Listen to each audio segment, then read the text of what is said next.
乞丐送的毛巾。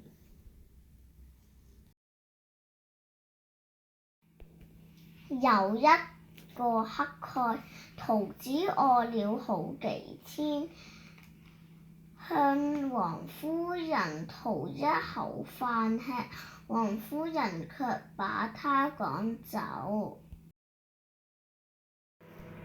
王夫人家裏有一個長得很醜的女僕，偷偷的拿了一些剩菜剩飯給他。乞丐吃完，拿出一條破破爛爛的毛巾，對女僕說：謝謝你，這條毛巾請你收下。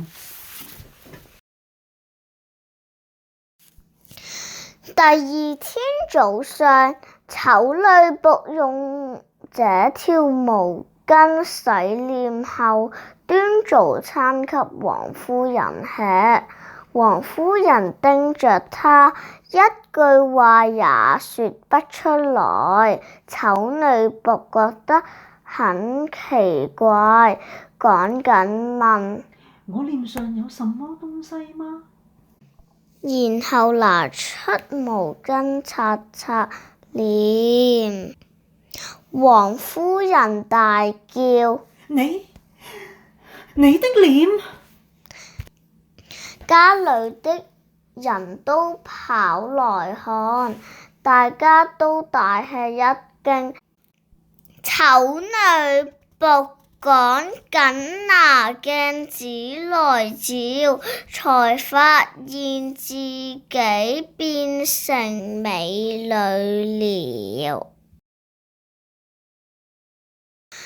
王夫人明白了，原來用那條毛巾擦臉可以變漂亮，於是馬上問女僕：這條毛巾哪裏來的？女僕便把乞丐送她毛巾的事說出來。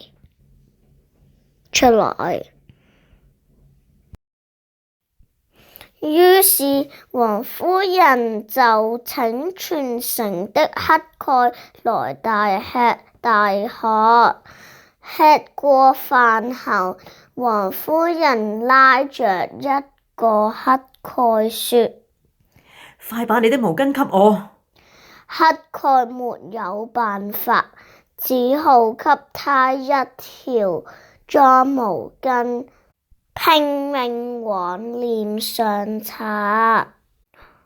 可是他的臉不但沒有變漂亮，反而越變越黑了。